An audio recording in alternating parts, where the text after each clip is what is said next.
नमस्कार किसान भाइयों, स्वागत है आपका कृषि लाल चैनल पर एक और नई वीडियो के साथ। वीडियो को शुरू करने से पहले हमारे चैनल कृषि लाल को सब्सक्राइब जरूर करें ताकि आपको आने वाली वीडियो की नोटिफिकेशन पहले से ही मिल जाए। तो आइए शुरुआत करते हैं वीडियो की। मूंग एक दलहनी फसल है जिसे खरीफ की फसल के बाद उगाया जाता है। मूंग का उत्पादन मुख्य रूप से राजस्थान में किया जाता है क्योंकि मूंग की फसल के लिए राजस्थान की जलवायु सबसे अच्छी मानी जाती है। इसके अलावा मूंग की खेती मध्य प्रदेश, गुजरात, हरियाणा, उत्तर प्रदेश आदि राज्यों में अधिक मात्रा में की जाती है। मूंग के दानों को विशेष तौर पर दाल के रूप में इस्तेमाल किया जाता है। मूंग की फसल के लिए कैसी मिट्टी, जलवायु और तापमान का चयन हमें करना चाहिए? मूंग की खेती को हम किसी भी प्रकार की मिट्टी में कर सकते हैं, लेकिन बलुई दोमट मिट्टी इसके लिए काफी अच्छी मानी जाती है। जल भराव वाली भूमि में इसकी खेती नहीं करनी चाहिए क्योंकि जल भराव से इसके पौधे को हानि पहुंचने का खतरा रहता है। इसकी खेती में भूमि का पीएच मान 6 से 7.5 के बीच तक का होना चाहिए। मूंग की फसल को रबी और खरीफ दोनों ही मौसम में उगाया जाता है। इसे किसी खास जलवायु की जरूरत नहीं होती है। इसकी फसल के लिए सामान्य तापमान की जरूरत होती है। मूंग की फसल के लिए खेत की तैयारी हम कैसे कर सकते हैं? मूंग की फसल के लिए भुरभुरी मिट्टी सबसे अच्छी रहती है, इसलिए इसकी फसल को उगाने से पहले खेत को अच्छी तरह से हमें तैयार कर लेना चाहिए।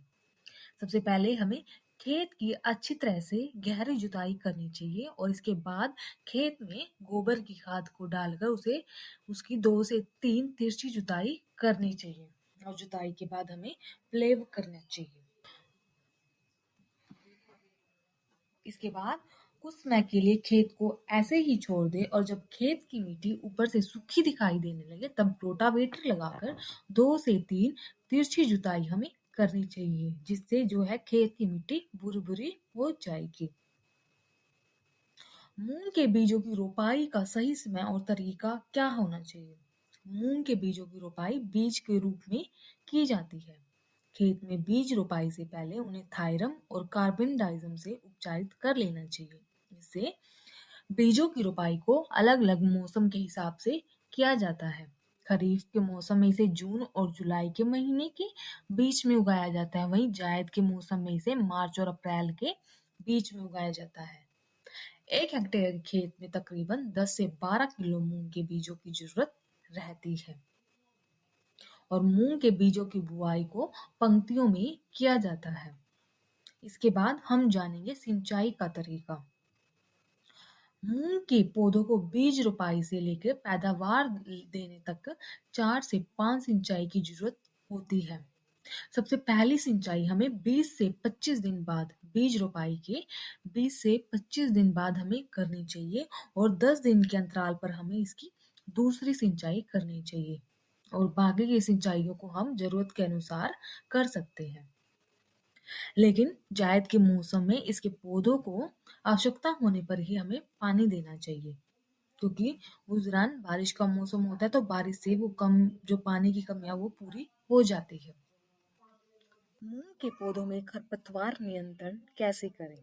मूंग के पौधों में खरपतवार नियंत्रण करके अधिक पैदावार प्राप्त की जा सकती है। इसके पौधों में खरपतवार नियंत्रण के लिए 2 विधियों का प्रयोग किया जाता है, प्राकृतिक और रासायनिक। प्राकृतिक विधि से हम निराई और गुड़ाई कर खरपतवार नियंत्रण कर सकते हैं। मूंग के पौधों की कटाई और हम इससे पैदावार कितनी प्राप्त कर सकते हैं? मूंग के पौधे बीज रोपाई के 60 से 70 दिन के पश्चात पैदावार देने के लिए तैयार हो जाते हैं। इसके पौधों में लगने वाली फली पकने के बाद काले रंग की दिखाई देने लगती है।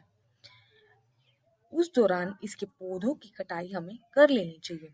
पौधों की कटाई के बाद उन्हें इकट्ठा करके धूप में हमें अच्छी तरह से सुखाना चाहिए और सूखी हुई फलियों को मशीन की सहायता से निकाल लिए। मूंग की फसल कम समय में तैयार हो जाती है। इसे किसान भाई एक वर्ष में 2 से 3 बार इसकी फसल को लगाकर अच्छा मुनाफा कमा सकते हैं। तो ये थी मूंग की खेती के बारे में जानकारी। कैसी लगी कमेंट करके जरूर बताइएगा और वीडियो को लाइक एंड शेयर जरूर करें। कृषि से संबंधित किसी भी जानकारी के लिए आप हमें संपर्क कर सकते हैं। धन्यवाद।